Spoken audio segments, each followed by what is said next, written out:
네, 안녕하세요. 본질을 보는 데이지입니다. 오늘은요, 쉽게 보는 여자 되겠습니다. 여기에 해당하면 인기가 많은 게 아닐 수도 있습니다.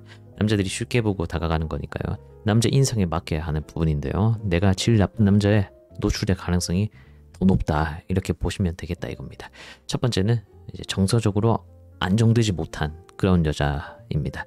남자가 여자를 쉽게 본다, 이 말은요, 달리 말하면은 허점 많은 여자를 노린다 이겁니다. 또 달리 말하면 건드리면 넘어올 것 같은 그런 여자인 거고요. 이런 것 중에 가장 큰 허점을 가진 여자가 이제 외로움 많이 느끼는 여자거든요. 혼자 못 있는 거죠. 상식적으로 생각해 볼까요? 정서적으로 안정이 되어 있는 그런 여자와 그렇지 못한 여자 중에서 한번 남자가 돼가지고 생각해 보세요. 어느 쪽이 더 공략하기가 쉬울까요? 정서적으로 안정이 되어 있고 그런 여자 같은 경우는 비유를 하면은 새콤 있잖아요.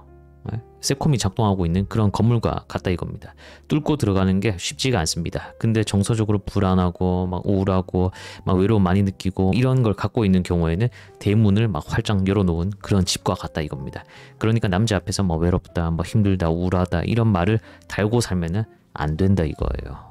그리고 두 번째는 이제 술을 가까이 하는 여자입니다. 술을 가까이 한다는 건 그만큼 그렇지 않은 여자보다 이 중독에 약하고요. 그리고 자극에 더 쉽게 반응한다, 이렇게 볼 수가 있어요. 또 대부분 혼자 그냥 반주처럼 맥주 한 캔 이렇게 먹고 마는 정도에 그치지 않고 타인들과 같이 먹죠.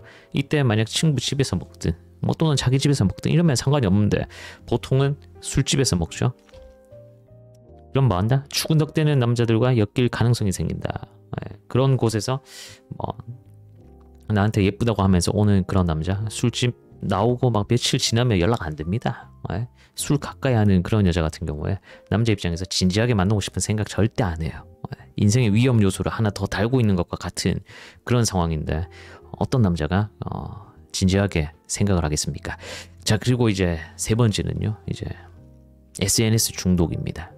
자영업을 하는데 홍보를 해야 돼서 SNS를 안 하고 안 되는 그런 경우를 제외하고는요, SNS를 많이 해가지고 좋을 게 하나도 없습니다. 자, 본질적으로 그거 하는 이유가 뭡니까? 내 일기 쓰는 거 메모장에 쓰면 되지 않습니까? 내 넋두리 그냥 휴대폰에 쓰면 되잖아.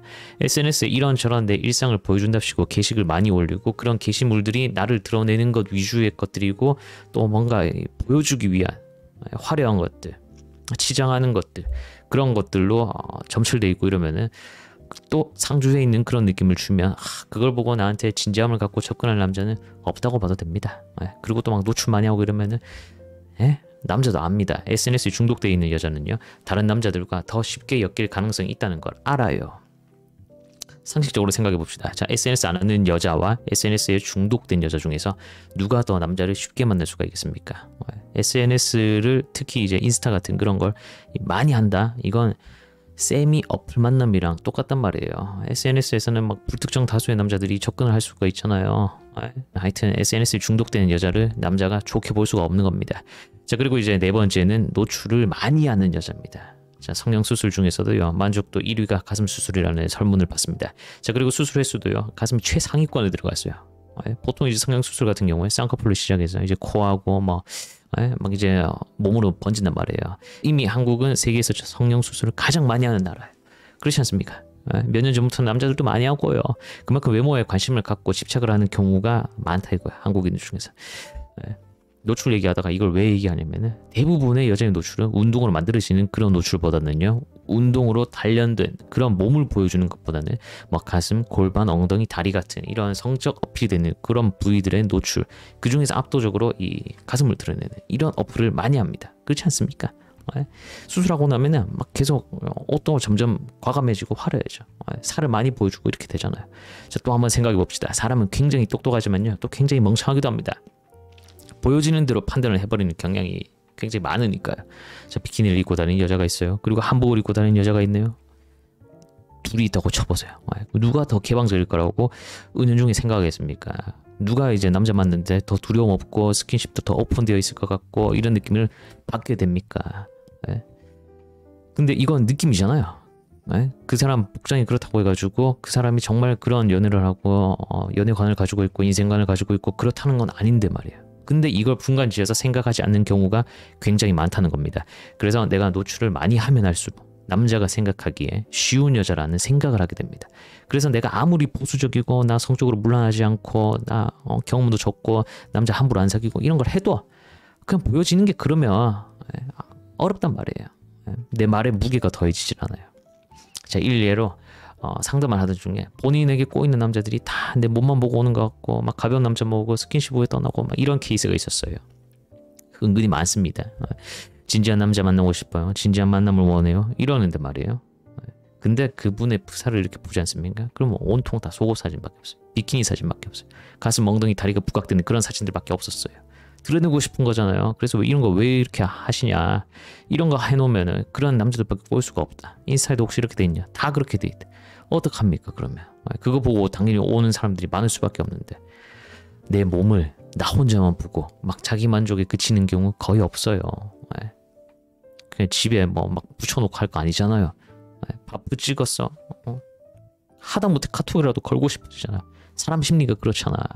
그냥 나 운동을 즐기면서 내 몸 만들고 매일 거울 보면서 내 몸 체크하고 건강을 위해서 또는 이제 내 젊음을 위해 가지고 이렇게 하면서 내가 얼마나 최대치로 바뀔 수 있는지 가꾸는데 재미를 들여가지고 내가 이렇게 보는 사람 얼마나 됩니까? 자기 만족에 정말 딱 그치는 사람이 다 드러낸단 말이에요. 그리고 보여지는 게 이렇게 되면 그걸 기대하고 오는 남자들이 아무래도 많을 수밖에 없습니다. 그래서 근시일에 스킨십까지 진전이 되지 못하면은 또 다 떠나요.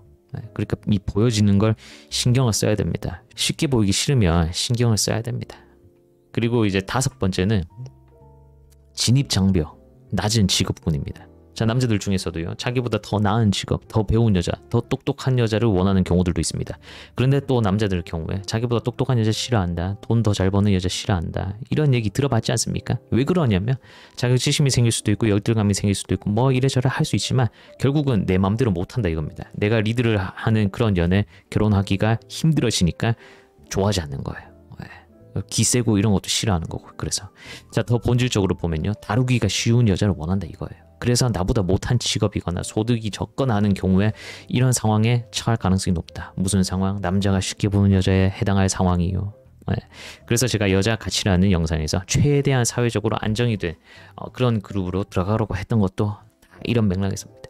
자, 어떤 느낌이냐면 이런 남자가 나를 왜 이런 느낌이 드는 겁니다. 그러니까 내가 생각해서 내가 어떻게 이런 남자를 만났지? 이런 직업을 이런 일을 하고 있는 남자가 나를 왜 만나지? 여기에 해당하면 한번 생각해 봐야 됩니다. 내가 지금까지와 다른 차원의 남자를 만났다고 칩시다. 그건 운에 가까울 수도 있습니다. 근데 내가 복수에 반복적으로 나는 만날 때마다 그렇더라 이렇게 할 수도 있잖아. 나보다 나은 남자 직업적으로. 그렇죠? 근데 그건 당신의 매력 때문일 수도 있지만 아닐 수도 있다 이거예요. 남자가 저의를 품고 다가오는 남자일 수도 있다. 이걸 뭔가 그냥 사랑으로 퉁쳐서 들어온다? 한번 생각해 보세요. 자, 그리고 이제 6번째, 나이가 많은 여자입니다. 저는 채널에요, 여자가 더 많고요. 그중에 20대 후반이 가장 많고 비슷하게 30대 초중반이 많습니다. 이건 무슨 얘기예요? 얘기를 해서 좋을 게 없는 이런 주제단 말입니다. 그리고 나이에 있어서 얼마나 민감합니까? 특히 여자가 더 그렇잖아요. 근데도 하는 이유는 나이가 들수록 순수한 건 매력이 될 수 있지만 순진해서는 내가 당하게 된다 이거예요. 그러니까 꼭 생각을 해봐야 됩니다. 이런 얘기 뭐하러 하겠어요? 듣기 좋은 소리도 아니고 남 인생인데 그러든지 말든지 뭐 사귀다 그냥 뒤통수 맞든지 말든지 아니에요 사실. 근데 정말 순진해가지고 순수해가지고 어쩌면 사랑이 아닐까 이런 것도 있단 말이에요. 그런 분들은 생각을 해보라 이거예요. 특히 연애 경험이 적고요, 본인이 구직 때문이든 어떤 이유가 됐든 나이가 많아져 버렸어요. 연애를 별로 못했는데 이런 경우에 해당하는 여자분들 같은 경우에는 남자분들이 더 쉽게 보는 그런 경향이 생길 수도 있다. 이건 쉽게 보는 남자들이 특정되어 있습니다. 하나는요, 나보다 나이가 많이 어려요. 여기서 많이는 4살 이상입니다. 그러니까 남자보다 여자가 4살 이상 많으면은 나이 차이 많이 나는 거라고 보면 됩니다. 무슨 남자랑 나이 차이 4살 나는 게 뭐가 많이 나는 거예요 라고 생각하는 분들은 이거는 저의 그냥 피셜이 아니고 3살 이상만 되더라도요 혼인율이 박살납니다. 5살 이상부터는요 한 자리 퍼센테이지고요 10살 이상은 1%예요. 연상연하가 아무리 늘고 있어도요 혼인까지 이어지지가 않는단 말이에요. 연상연하 많이 하고 있죠. 근데 사귀다가 다 깨지면은 어떻게, 나 연하 만나고 오겠는데 이제 내 또래 만날 수 있을까요? 아저씨 만날 수 있냐고. 못 만난다고요. 이 얘기는 나이 차이가 많이 나면 날수록 남자가 여자와 결혼 생각을 안 한다 이거예요. 그러니까 남자가 더 어리면 어릴수록 안 해요. 그냥 연애만 하다가 만단 말이에요. 이렇게 연애하기 더 쉬운 여자 이래가지고 오는 경우들도 있단 말이에요. 특정되어 있다 그랬잖아요. 나보다 나이가 많이 어린 남자로요. 특히 또 요즘에는 어플 많이 하지 않습니까? 그런 어플에서 다가온다? 만약 내가 그 어플 밖에서도 내가 그런 나이 차이 많이 나는 남자들한테 어플이 돼가지고 내가 가만히 있어도 와서 막 번호 물어보고 뭐 내가 어딜 다녀도 그런 남자가 와서 막 했다 이러면은 당신이 동안이고 성적으로 어플이 되고 이래서 되는 건 맞습니다. 근데 어플 같은 데서 또는 그냥 술집 같은 데서 다가왔어 어떤 남자가 막 이런 식이다? 정신 차리세요. 이 남자가 자기 또래의 여자를 만나려고 한다고 한번 생각해 보세요. 더 어린 여자를 만나거나 자 그럼 더 많은 시간, 에너지, 비용을 써야 됩니다. 자 28세의 남자가 24세의 여자를 만나는 게 쉬울까요? 아니면 35세의 여자를 만나는 게 쉬울까요? 이 경우는 35세 여자가 나 절대 연하 안 만나 이 경우 빼고는 다 만나요. 그리고 나 결혼 무조건 해야 돼 이런 여자 아니면은 7살이나 어린 연하가 좋다고 다가오는데 막 누넉하면서 막 오는데 그리고 막 중간중간 막 반말하면서 해봐. 근데 또 멀쩡하게 생긴 것 같아. 그러면 어떡해? 근데 주변에 보면 남들 다 장가갔어. 이제 35세고 이러면은 멀쩡한 인간들은 다 장가가고 없어. 그리고 또 괜찮다 싶으면은 나 싫대. 더 어린 여자 만나려고 하고 이렇단 말이에요. 그러니까 눈 돌아간단 말이에요. 자 24세 여자가 더 꼬시기 쉬울 것 같죠? 아니다 이겁니다. 현실은. 연하남이라는 이 트로피 그것도 나이 차이가 적지 않게 나는 남자를 만나는 여자라는 수식어 이거에 은근히 자부심 갖는 여자들이 있단 말입니다. 나는 연하가 꼬여요. 나는 연하랑 잘 엮여요. 난 연하만 사귀었어요. 연하들이 나 좋대요. 그래서 남는 게 있냐고요. 남는 게 있냐고요. 한번 생각해 보라고요. 스쳐 지나간 그 연하남들 계속 생각하고 있어가지고 뭐예요. 나와 나이 차이가 많이 나는 연하남들 중에서요. 나를 목적지로 생각하지 않고 휴게소로 생각하고 오는 경우들 굉장히 많단 말입니다. 연하남 입장에서 차선으로 연상녀에게 간 것인데 그 연상녀에게는 그 연하남이 최선이 되는 그런 경우들 굉장히 많습니다. 그래서 저는 연상연하의 고민을 보게 되면 둘의 이 격차를 봅니다. 나이를 제하고 격차가 많이 나게 되면요. 그 연애와 결혼은 안 봐도 뻔하게 흘러가는 그런 식입니다. 자, 연하남을 압도할 수 있는 게 없는 연상녀라고 하면요. 날 차선으로 생각하는 건가? 라는 생각을 한번 해보시기 바랍니다. 자, 오늘은 이렇게 6가지 남자가 쉽게 보는 여자에 해당할 수도 있는 것들입니다. 그래서 여기 만약 복수로 해당하면은 조심해야 됩니다. 남자를 잘 만나야 돼요.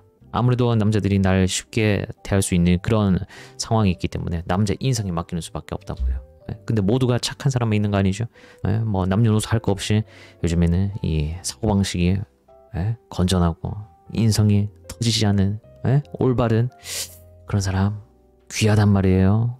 잘생기고 예쁜 사람보다 오히려 인성이 착하고 멋진 그런 남자 여자가 더 드물어요. 그러니까 상대 다가오는 그 사람의 이 도덕성에 나 맡길래요. 이렇게 생각해가지고는 안 돼. 현실은 유토피아도 아니고 율두국도 아닙니다. 굉장히 그렇다고요. 자, 다들 좋은 연애 하시고요. 자, 오늘 영상 여기까지입니다. 구독, 시청, 알람, 댓글 감사합니다. 멤버십 분들도 고맙습니다.